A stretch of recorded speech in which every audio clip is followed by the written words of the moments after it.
started crying. I was like, oh. And I mean, that was honestly the end of it. I mean, I'm not like, everybody has their own faith, but like you know, as a Christian woman, for me, I really do try to think through like, how can is there anything small I could do that could be helpful to a person? And I think I was able to not have like, unless you know something, I don't know, enormous levels of hate, because along the way, I really did try to make things better for all of us. You know what I mean? Like, and I really also valued what people's contributions were. So like, to me, when I came in the door, take like a Harv Pierre who built Bad Boy Records, I'm so respectful. I'm like, you know what I'm saying? Like, you take and obviously Harv works around the clock, but like, if Harv didn't want to work, he don't got to work. He's the reason we all got jobs today. So like, I think I've always come in the door with a level of respect of like, oh, you've been with Puff for 30 years? You've been doing something that I haven't been doing. I respect that, and what can I learn from you, even if it's just one thing. So for me, I don't think I had a ton of it, or if I did, I just didn't notice. Well, I think it's natural, right? Because when I came into Bad Boy, there were people who were there before me, right? Yes. And as you move up and you surpass people, it's human nature. So I just was wondering if you experienced it, and just how do you handle something like that? Because there are people who are coming into companies, sure, and you know, the goal is to do well. The goal is to move up. And sometimes when you move up, you're gonna move past people who have sure been in the building much longer than you have. So, you know, I just think that I don't even care. I mean, to a certain degree, like I'm also very clear about like, it's called work. Correct. It's not the beach, you know what I'm saying? Like, lexicon matters. So like, I'm coming to work, and I try to be as friendly and as helpful to people as I can be. But I'm really blessed to have a wonderful family. I got like the baddest friends, dopest girl group you ever met. You know what I mean? We're like, talk about them. Yeah, like I'm a loving husband, beautiful 6-year-old. So I'm like, you know what I'm saying? I hope I try to build, you know, relationships in life, but if not, I'm super good. I don't gotta make no more friends forever. Like, you know what I'm saying? I'm super good. Yeah, I really think you have to, you know, have confidence in yourself, and you know, having that core structure is so important. And so often people look for that in outside communities, and everybody's not gonna take you in. As long as you have your core group, you're fine. Yeah. We speak a lot about Puff, and I want to come back to him because he's such a big part of your story. But what's it like to work for Dia Sims? So my general philosophy is like, hire hard, manage light, right? So I have one of my employees, so she may be like, I don't know how light you manage, but in general, I really try to get people who are enormously, they bring something to the table already, right? Really, and Puff actually says this, is like, we try to hire people who are smarter than us, better than us. I want to hire people that I can learn from. But I do have extremely high expectations, right? So that is the part that's going to be the trick of like, I know almost everything is possible. So I'm not comfortable with people who are comfortable with like, I don't know, you know what I mean? No without an option, right? We can figure things out. So for me, if you're working for me, you need to be solution oriented. You need to be fast, but not at the sacrifice of excellence. And then you need to be, for me, I do care about, like I said this earlier, I like people to be around that are like happy and grateful. I work too much to be around people that's like miserable. I don't like, now if it's something that I could help you fix, like if you're like, oh, like you got a real problem, like a life issue, then let's hold hands and figure out how we're gonna solve that. Nobody can be happy all the time. But for me, I try to be really clear and spot issues in the moment, you know what I mean? So that people are not confused or 6 months later finding out like, well, I thought you loved this particular project I handed and you never told me. So I try to give real-time feedback so we can adjust accordingly. And I like to also be really clear about the overall goal. You said something earlier about like moving past people. I don't really feel like, I think every healthy relationship is requited. And whatever your title is really means nothing because it's critically important. So when you work for me, I have this approach, and not to bring it to Puff, but I'll give an example of when I used to hire for him as chief of staff. I would be like, please don't think like the tie he puts on is not important. You're his personal assistant, you're working on valet needs today. You picked the wrong tie, and he goes on TV today. That affects our extremely profitable tie business potentially, right? Which affects the 303 sales reps that sell ties in Macy's around the country. That affects the profit we have for our Christmas party and the extra 5 vacation days everybody gets this year, right? So like I need people, for me, and this is the part that could be tricky if you work for me, I'm like, it all matters. Please don't think like, oh, I just misspelled this word. Nah. No, I'm a black woman, so people are looking for me to fail. Everything needs to be flawless when I submit it, and if you're on my behalf, I need it to be flawless as well. The other thing for me is personal attention matters. Puff has been an expert. This is something that he and I just agreed on. I've done it separately all my life. He's done it all his life, and it was just a good, simpatico matchup, is going that extra step matters. When I used to promote parties, the top 200 people that came all the time, I knew all their drinks. Oh, such and such, you love the Malibu and this, such and such, whatever it is. Like, if I know somebody, if I'm working with somebody on a regular basis, I'm gonna know their birthday, I'm gonna know their kids' names. I'm not gonna really know it, but I'm gonna have it in my notes. Like, you know what I mean? Like, you know what I'm saying? But you need to care a little bit more. And if you work for me, I want you to reflect the level of attention to the whole person that you're working with, not just somebody being used as a commodity.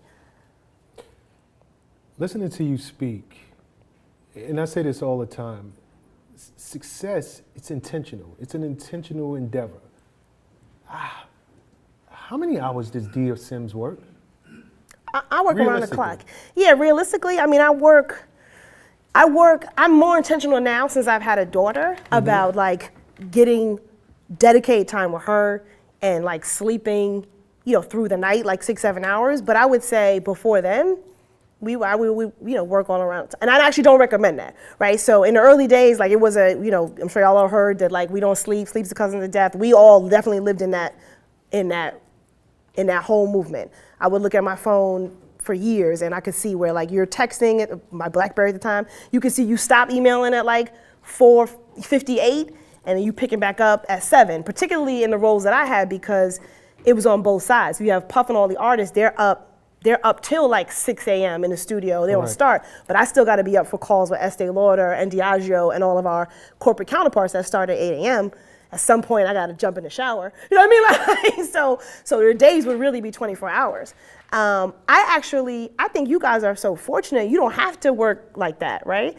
When you look at our grandparents or great-grandparents were spending all of their time, they were like literally churning butter, riding horse. Like you don't have to do any of that stuff. You got Google, you don't have to go to the encyclopedia. So you should be able to be more efficient with your time. And you actually shouldn't have to grind the way we have so you can have whole and complete lives and travel and have deep relationships and still be a beast at what you do. I think success is not only intentional, it's also available for everybody, right? Like there's no bias, no zip code has a lock on genius. So I feel like don't think success is some segregated, difficult place. It's available for all of you.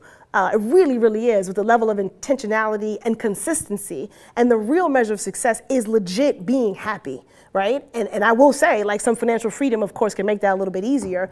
It really is available for you if you figure out what you want to do and focus on it and dedicate the time to it. I think something I see a lot is, and shoot, I tell this to Puff too, he suffers for this himself. It's like you can do anything, but you can't do everything, right? You know what I'm saying? Like, so it's like I talk to a lot of young people who have so talented in so many different things, and I know it's a gig economy, but sometimes it's helpful to be ruthlessly focused on doing the hell out of one thing, first at least, and killing that, and that's where you meet success. Wow, so many gems dropped. Whoa. Dia, and I almost don't know where to go from there because there was so much you just said. But just to move this along, and I told you I would come back to this point, you're a double minority, woman, African American. Your giving back has been, and I've watched it and I've seen it, so it's not just something that I'm talking about, but anybody watching this won't know. Can we talk about your La Bella Mafia? Well, we didn't. This was name given to us, by the way. Yeah. So I'm intentional about a couple of things with making sure that there are women represented in the rooms. I've been really fortunate that I just grew up with just a lot of who would have known at 7 years old that the women that I were friends with just ended up being so like brilliant, boss, just badass women. But I'm also very intentional about looking around at Combs Enterprises, particularly about saying like, there's no reason for it to be only male executives when the population is 50% women. And I went out and was like, hey, here's some brilliant women, let's bring them in. And they came and they also helped make additional great revenue for the company. I think I also go out of my way, whether I know, if I'm in a room, which to this day, nothing has changed from when I was 21, negotiating $100 million defense contracts, and I was the youngest and the only black woman in the room, to Tuesday. You know what I mean? Like where I'm typically still at, I don't know how old I am, at 44, you know what I mean? Honestly, still sometimes the youngest and the only woman and the only black in the room. So that's terrible, right? Like I need all y'all to help with that change because it shouldn't be the same 20 years later. But I do try to be really intentional about when there is any other minority in the room of any underserved population, I go out of my triple way to be like, I'm sorry, wait. I'm sorry, Jane, were you saying something? Because you have to support each other. I've seen so many times like women saying something being talked over, or you know what I mean, the Spanish person's not being listened to, or somebody from another country's there and like people can't understand their accent so they don't listen. It's just like, no, we need to bring respect. And if you have the ability to, if you have the microphone, you know what I mean, then I try to make sure I use it to say like, nope, everybody has a platform. I'll be one example, and she talks about this too. Chef, one of Puff's chefs, her name was Chef Jordan. She was interviewing for a role to be Puff's personal chef when I was his chief of staff. And she had just come from Seattle. She had never done like celebrity chef work before, but he loved her food and wanted to hire her. So I went, I was like, hey, we want to hire you. And I said, what kind of compensation would you like? And the amount she said was way crazy low for New York, for the role. And just knowing what the average role was, and I was like, I didn't know her from anything except for interviewing her, and I was like, no. Go on payscale.com, go on SHRM, if y'all don't know this too, SHRM, go on SHRM, and then you can look and put in like what this job is, the zip code you're gonna be working. It will tell you what the market rate is. I will be here, come back in an hour. As she came back in an hour with an appropriate rate, we negotiated it. And what I got out of that in return, right, it wasn't some altruistic thing for me. It was, now I had a woman who was like, damn, this company actually cares about me. One, she's getting paid what she deserves, which she should. And whatever side of the table you're on, you need to make sure you're standing up for each other. To this day, like she went on to be a hugely successful TV shows, work for a bunch of celebrities. To this day, she's like, she puts those same practices in place when she's interviewing and she's hiring. So I think you have to do more than talk about it. You know what I mean? I think you have to advocate with your hands and feet, and I try as much as I can to live like that. Yeah, because you really did change the culture of Bad Boy Entertainment overall. Like you really placed women in leadership positions across the brand. And it was the most profitable time too, by the way. Yeah, you always talk about math matters. Matters. It matters. Why does it matter to have women in leadership positions?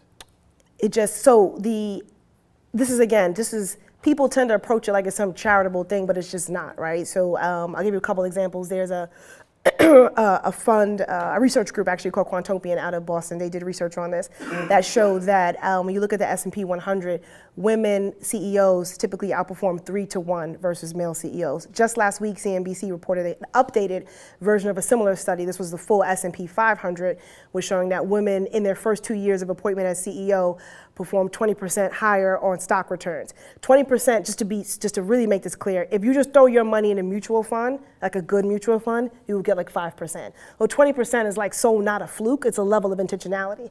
And to be honest, I don't even think it's not so much about women versus men. I think it's more about, because I could say like if women were in power for the next 100 years, it probably would flip.